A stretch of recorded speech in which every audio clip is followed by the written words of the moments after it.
The wind screamed over the icy cliffs, whipping the jagged peaks of the Alaskan wilderness. High above the valley, clinging desperately to a frozen ledge, a small grizzly bear cub stood alone. There was no way forward. There was no way back. Only sheer vertical drops on either side, a death trap. He had been there for days, shivering, starving, crying out for a mother who never returned. When hikers spotted the cub in the distance, they called for help. Rescuers knew they had little time. A helicopter was dispatched, and men risked their lives to save the helpless bear before it was too late. But what happened next, no one was prepared for.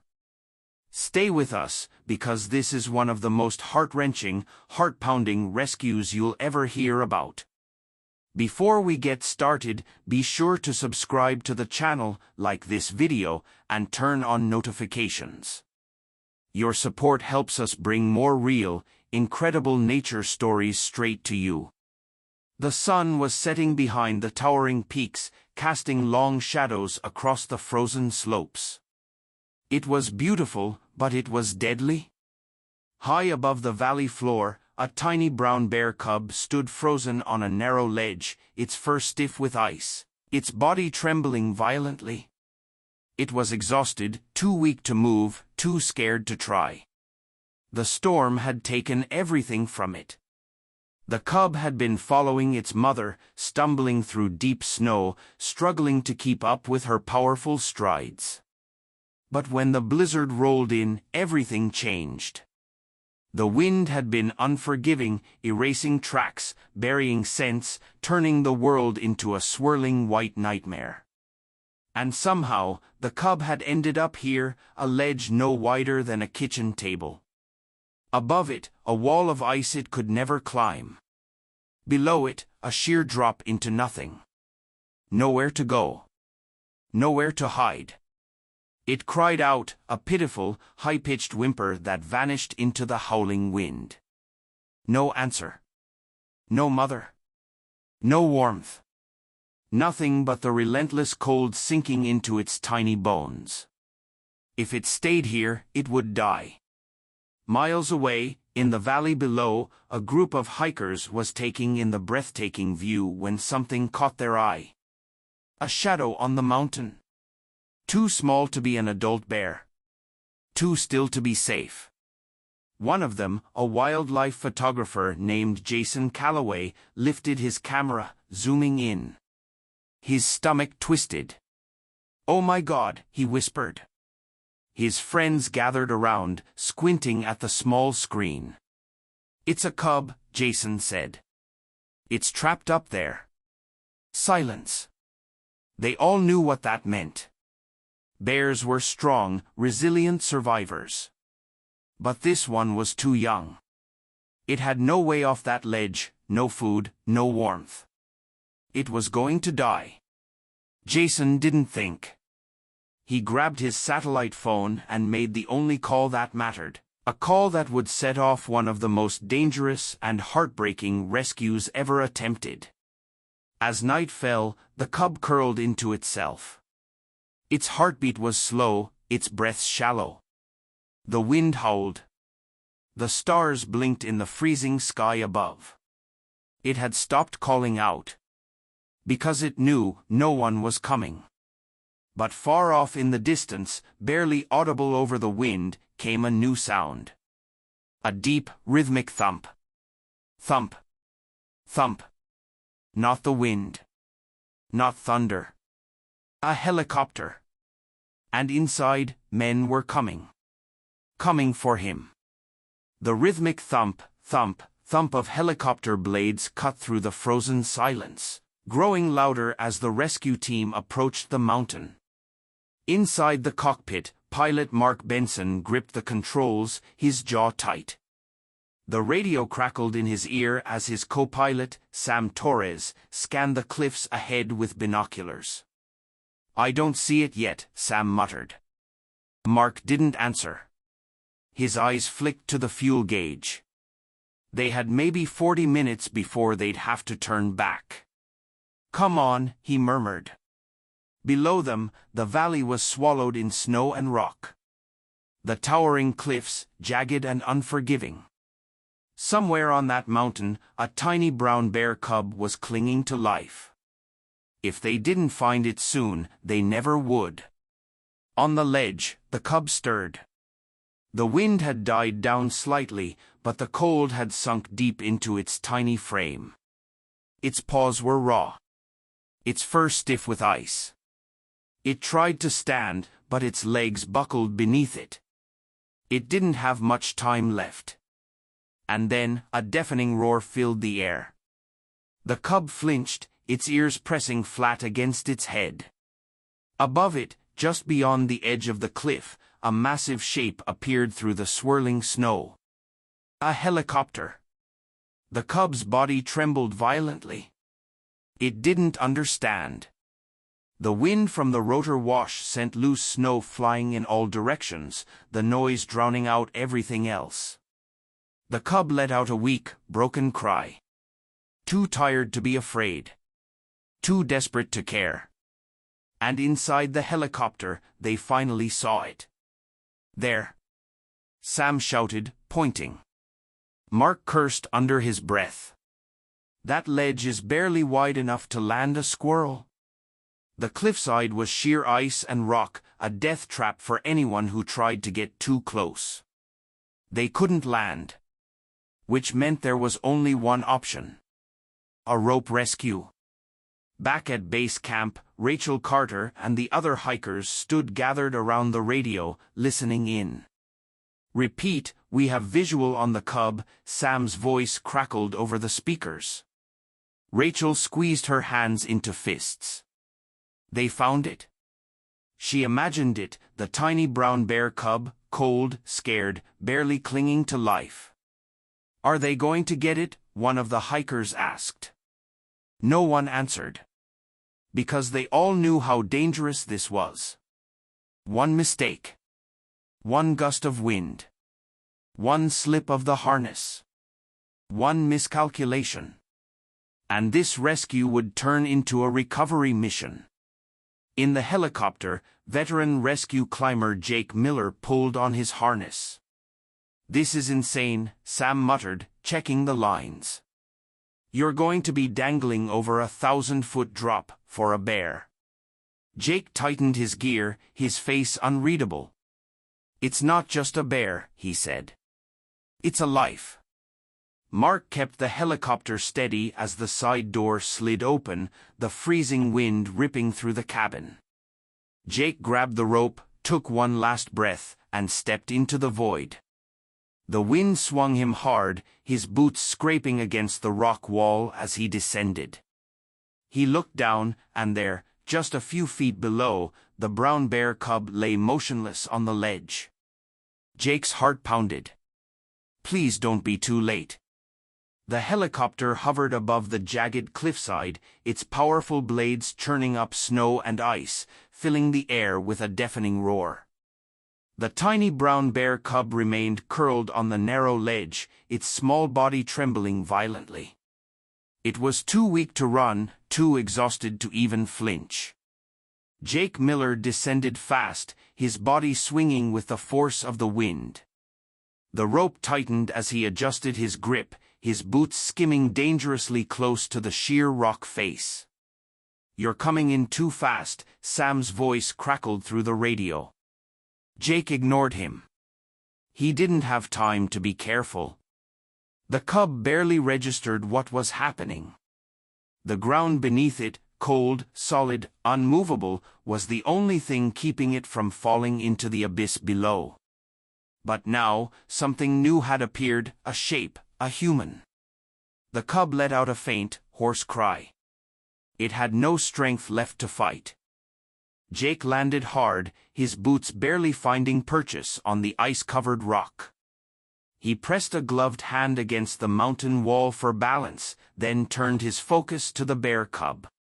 It didn't run, it just lay there, eyes half open, chest rising and falling in weak, shallow breaths. Jake's stomach twisted. It was worse than he thought. He unhooked the rescue sling from his harness, moving with slow, deliberate motions. "Easy, little guy," he murmured, his voice barely audible over the roar of the helicopter above. He knew that one wrong move could startle the cub, and on a ledge this small, if it panicked, it would go over the edge, and there would be nothing he could do to stop it. "How's it looking down there?" Mark's voice came through the radio. Jake barely heard him, his entire focus was on the fragile life in front of him. "I'm going to try to secure it now," he said. He inched closer, stretching the sling toward the cub. The bear cub lifted its head weakly, its glassy eyes locking onto Jake's. For a moment, everything stopped. Jake saw it, the fear, the exhaustion, the silent plea for help, and he whispered the only thing he could. "You're not alone anymore." With one smooth motion, he slipped the sling under the cub's small body and pulled it close. The cub didn't fight, it let him. Jake swallowed hard. They had a chance. "Got it," he said into the radio. "Lifting now." The rope tightened. The helicopter's engines roared. And then, the unthinkable happened. The rock beneath Jake's feet shifted. A deep, gut-wrenching crack echoed through the air. The ledge was giving way. Before Jake could react, the entire section of rock collapsed beneath them. For a split second, there was nothing but open air. Then, they were falling. The helicopter spun above them, its powerful rotors sending snow and ice whipping in every direction. Jake's stomach lurched as gravity pulled them toward the abyss. He reacted on pure instinct, his right hand gripped the rope, his left arm clutched the cub tighter, and then the harness yanked hard, snapping their fall. Jake's entire body jerked violently as the rope caught them just feet from the jagged rocks below. His breath was knocked from his lungs, pain flaring in his ribs from the sudden stop, but he didn't let go. The cub, still bundled in the sling, let out a tiny, frightened cry, its small body pressed against his chest. Inside the helicopter, chaos erupted. "He's dangling. He's dangling." Sam's voice was pure panic. Mark gritted his teeth, gripping the controls with white-knuckled focus. The wind was brutal, the helicopter rocking violently as it struggled to hold its position. "We need to pull him up. Now." Below them, Jake twisted in the harness, the sheer rock face just inches from his back. The cub whimpered, burying its face into his jacket. It was shivering. "Come on," Jake whispered. "We're almost there." They had survived the fall, but they weren't safe yet. The helicopter's winch motor groaned as it began lifting them, inch by inch, away from the mountain face. Jake's muscles burned, every limb shaking from adrenaline and the crushing weight of exhaustion. Above him, Sam leaned out of the helicopter, reaching down as Jake and the cub were pulled closer. "I got you," Sam shouted. Jake swung his arm up, grabbing Sam's wrist. And then, after what felt like an eternity, he was hauled into the aircraft. The cub, barely breathing, barely conscious, was safe in his arms. For a long moment, no one spoke. Jake collapsed onto the floor of the helicopter, gasping for air, his harness straps biting into his shoulders, his fingers numb from the cold. The cub, small, fragile, alive, curled up in his arms. He could feel it breathing. And in that moment, nothing else mattered. "You're safe," Jake murmured. The cub didn't move. It was too weak, too tired. But it was alive. And that was enough. As the helicopter turned toward the valley, Jake closed his eyes. He had risked his life for this little bear. And he would do it again. Because out here, in the wild, life and death weren't just about strength. Sometimes they were about who was willing to fight for you. The helicopter cut through the icy winds, descending rapidly toward the rescue base in the valley below. The brown bear cub lay motionless in Jake's arms, its tiny body barely rising and falling with each breath. It was alive, but just barely. Jake's heart pounded as he adjusted his grip, shielding the cub from the brutal cold that still seeped into the aircraft. "How is it?" Sam asked, his voice strained over the roar of the rotors. Jake looked down. The cub's eyes were half closed, its fur matted with ice and snow, its small paws curled inward as if trying to hold on to whatever warmth remained. It was weak, so weak, and Jake knew if they didn't get it warm soon, saving it from the fall would mean nothing. As the helicopter touched down, a team of wildlife rescuers rushed forward. The moment the side door slid open, cold air rushed in, but Jake didn't care. He moved fast, cradling the cub tightly against his chest as he stepped onto the snow-covered ground. Dr. Anna Reynolds, a veterinarian with Alaska Wildlife Rehabilitation, met him at the base of the helicopter, her face tense, her gloved hands already reaching out. "How long has it been exposed?" she asked, barely glancing at Jake before focusing on the cub. "At least 2 days," he said. "Maybe more. It was barely moving when I got to it." Anna nodded sharply, her eyes scanning over the cub's frail body. Then she saw its paws. She sucked in a breath. Frostbite. They rushed the cub inside the base station, a small but well-equipped wildlife center where injured animals were treated before release. The room was warm, filled with the scent of hay and antiseptic. Jake hovered near the door, watching as Anna and her team worked. They wrapped the cub in heated blankets, placed small warming pads near its belly and paws. It didn't resist, it was too exhausted to fight. But then, its ears flicked. It whimpered, the first real sound it had made since the rescue. Jake's chest tightened. It wasn't giving up. Not yet. For hours, he sat by the observation window, watching.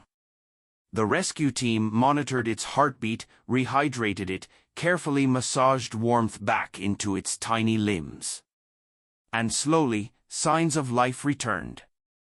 Its breathing deepened, its small paws twitched, and finally, it opened its eyes.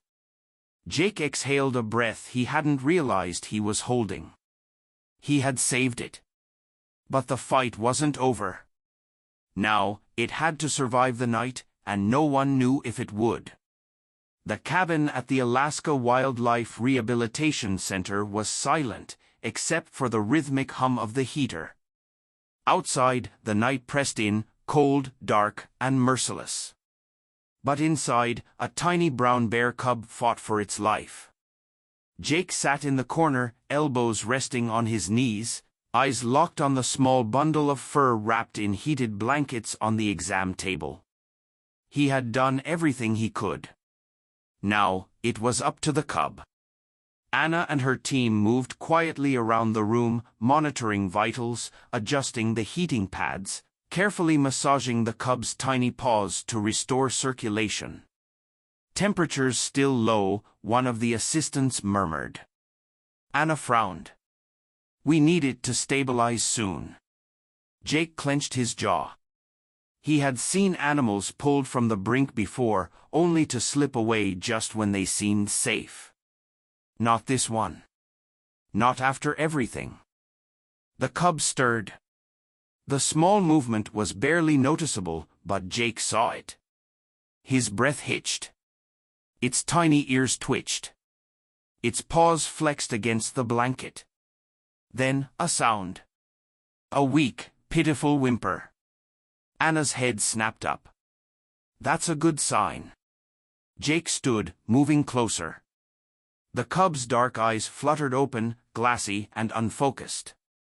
It blinked slowly, as if trying to understand where it was, what had happened. Then, in an instinctual motion, it tried to move. It didn't get far, its body was still too weak. But the fact that it was trying, it meant hope. Jake let out a slow breath. "You're a fighter, little guy," he murmured. Hours passed. The team took turns monitoring the cub, ensuring its body continued warming at a safe rate. Jake never left the room. He couldn't. He had risked everything to pull this cub off that mountain, and now, watching it fight to stay alive, he felt something he hadn't expected: responsibility. It wasn't just an animal anymore. It was a life he had saved. And somehow, that meant everything. Dawn broke, a soft golden light spilling through the windows. The heater hummed. The cub slept soundly, its tiny body rising and falling with slow, steady breaths. Jake rubbed his tired eyes. It had made it through the night. For the first time in days, he allowed himself to believe maybe it was going to be okay. The first light of dawn crept through the windows of the Alaska Wildlife Rehabilitation Center, casting soft golden hues across the room. The heater hummed steadily, pushing back the bite of the cold. But the only thing Jake cared about was the tiny brown bear cub lying on the exam table. It was still breathing. It had survived the night. Jake let out a breath he hadn't realized he was holding. He hadn't moved from the chair in hours, watching, waiting, afraid that at any moment, the cub's fragile grip on life might slip away. But now, for the first time, he believed it would make it. Anna entered the room, rubbing her tired eyes as she checked the cub's vitals. "He's stabilizing," she said, a small smile playing on her lips. Jake nodded. He could see it, the way the cub's breathing had deepened, its tiny paws twitching, its body no longer as stiff from the cold. And then, it stirred. Its small ears flicked. Its tiny black nose twitched as it took in new scents. And then, slowly, its dark eyes fluttered open. Jake sat up straighter. For the first time since he had pulled it off that deadly ledge, the cub was awake. The tiny bear let out a soft, weak whimper, shifting slightly in the blanket. It didn't seem afraid, just confused. Jake moved closer, keeping his voice low and steady. "Hey, little guy." The cub blinked, its gaze landing on Jake, and in that moment, everything changed. Jake had spent his life in dangerous situations, saving people, rescuing animals, surviving the harshest conditions. But nothing compared to the feeling of looking into this cub's eyes and knowing it was alive because of him. It was a second chance for both of them. Days passed. The cub grew stronger. It started moving more, testing its legs, learning to trust its surroundings. The team kept feeding it, making sure it gained weight, and every day, it got closer to being ready for the wild again. Jake, who had sworn to stay detached, found himself drawn to the cub's recovery. He sat with it when it slept, talked to it when no one was around, and when it finally took its first steps on shaky legs, he was the first to see it. "You're a tough little thing," he murmured. The cub looked up at him, recognizing the voice, and Jake knew then it remembered. Months later, standing at the edge of the wilderness, Jake watched as the cub, now strong, now ready, stood at the threshold of its new life. It had survived the impossible, and now, it was going home. The team stepped back, giving it space. The cub hesitated for a moment, looking over its shoulder. Jake swallowed hard. And then, it turned and walked into the forest. No cage. No mountain traps. Just freedom. Jake stood there long after it disappeared into the trees, listening to the wind move through the pines. He had saved it, but in some strange, unexpected way, it had saved him too. This wasn't just a rescue. It was a story of bravery, loss, and the will to fight for life. Jake Miller had risked everything for a tiny brown bear cub, and in doing so, he proved that compassion has no limits, not even between man and beast. If this story touched your heart, make sure to subscribe to the channel, like this video, and turn on notifications. Your support helps us bring you more incredible true stories from the wild. And most importantly, share this with someone who believes in second chances, because sometimes saving one life changes two.